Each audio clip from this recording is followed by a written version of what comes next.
So you just started a YouTube channel reacting to the lunches your mom makes you, and from her basement you noticed that she thumbed down your video due to your last review and you have no ethical dignity.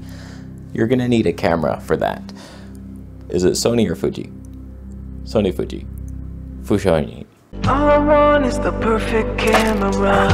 All I want is the perfect camera. So today's going to be an interesting episode, a little talk about Fuji versus Sony, dynamic range importance, who has more. We're about to test it. We are secretly testing it right now.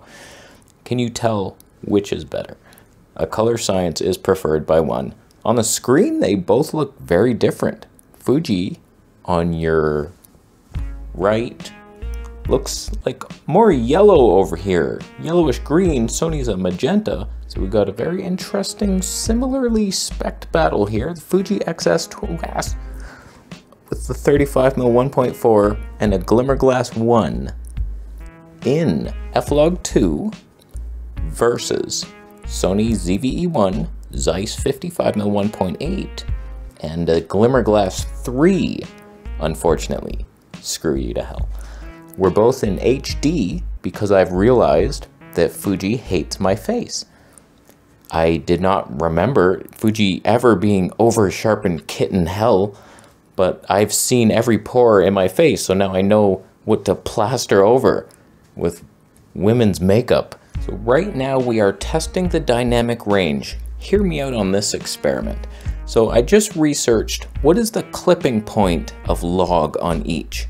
So for Sony, people seem to set their zebras to 94 plus, and then anything above that is clipping. So that's what I've done to those lights. They're just under clipping. With the Fuji, F-Log 2 is supposed to be 80% zebras, and then anything above that is clipping. So we have shuttered our way through life to get that exposure correct. I see a tiny zebra there. Oh, you bitch. Now the theory with dynamic range is, once you're not clipping the thing that's so important in your shot, then you're exposing the talent, your talented superstar. And then raising the shadows or whatever you're lighting, and the more dynamic range one will have a better looking this aspect. Judging by the scopes, there we have that scope information for those scientists. We can see, it's very obvious. Sony probably wins. Even Nikon beat you. The worst dynamic range thing ever. Hi. So we have a scary question on our hands. If Fuji does not have more dynamic range than the Sony, and the color science is actually preferred less, then you buy Fuji for the amazing autofocus?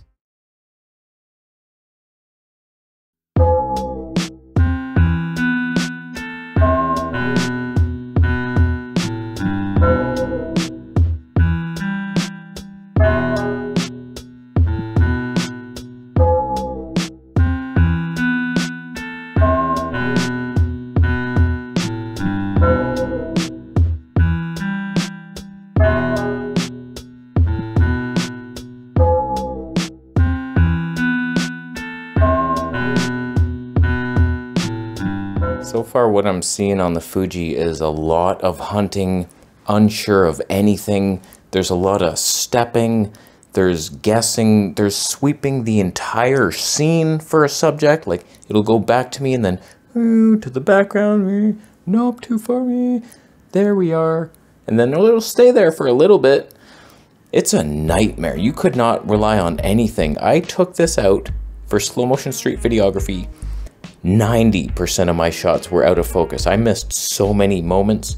It wasn't even, you couldn't even ever do that genre. Don't even try it on a Fuji. So I'm like, what the hell do I have that for? It's up for sale. It been up for sale. All right, let's switch it up into standard colors for both to see the real science behind the color magic. Why do I feel like I effed this one hard? That does not look right. So what I've done, we switched to Astia versus standard. I put both zebra levels to 70%, exposed with the Sony till zebras disappeared, and then upped the shutter until yours disappeared. And now I've lowered those lights. We're no longer doing dynamic range.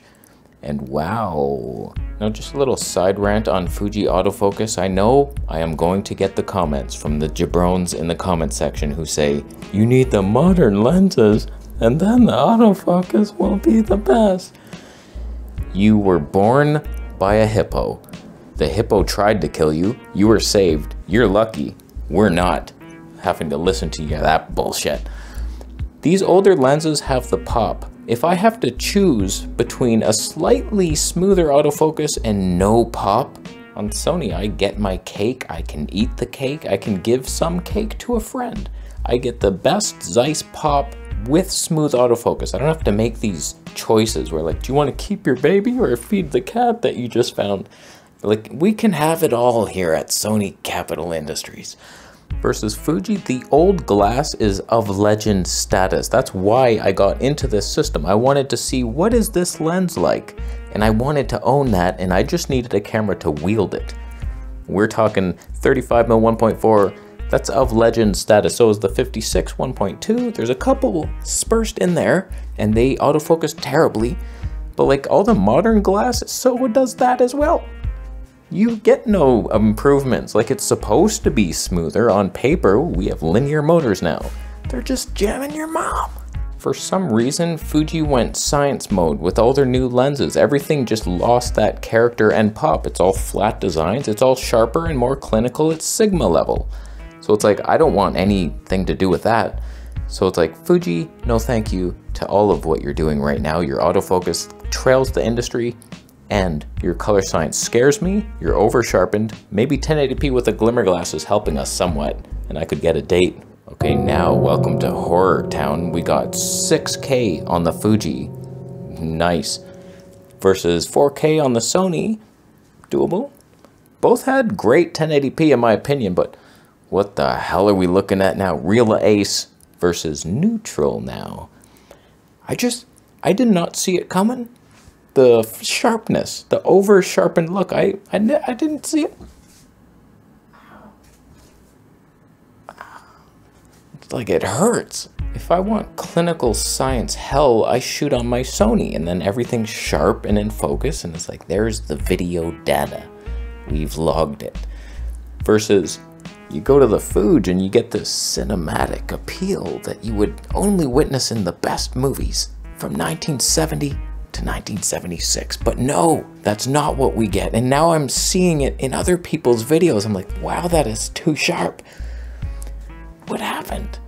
How did I not see it? By the way, we're an open gate. Thankfully, it allows you to reframe your shot because you couldn't possibly plan ahead and just point your camera at something and capture it. You need this extra data up top, even though all our screens are wide. You want to be able to get the sharpest Instagram footage because everyone's looking at their phone, which is super detailed and huge. You need to have the max res. So like when you're advertising for your clients, go to hell. Donkey bitch has hell, bitch. The most shocking thing so far after just a few days of reacquiring the Fuji X-H2S, it's the colors that I don't know how, it's been so long that I thought, oh, Fuji colors were so good back in the day. I remember that, that's why I'm gonna get another one. And then I'm like, comparing it to my Nikon, Canon, Sony, everything. It's just gimmick hell. It's not the same as what I thought. This Real Ace, not even good. Wrong Ace, real wrong.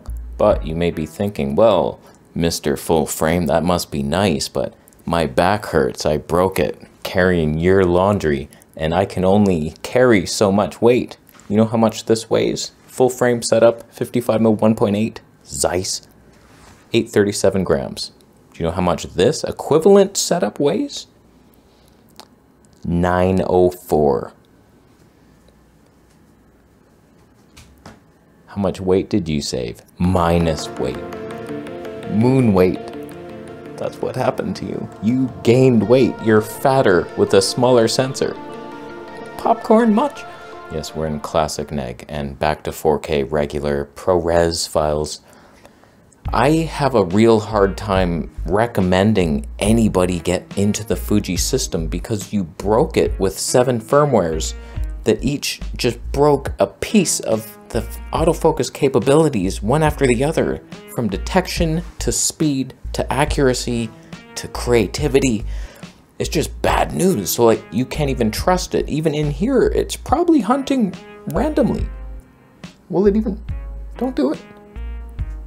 Like, if you ever move outside, it's not smooth. Sometimes it's just whips. We're in nostalgic neg now. I'm not joking when I say that this Fuji is below Panasonic contrast detect autofocus from 10 years ago.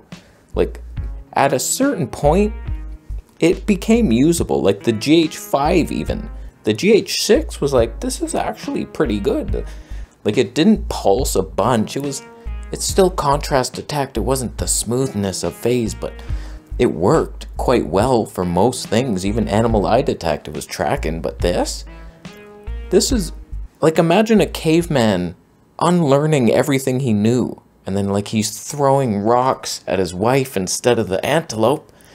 You're just backwards in your thoughts. Who could ever recommend this system? What the hell are you thinking owning a Fuji camera? What is wrong with you? What are you going to do with it?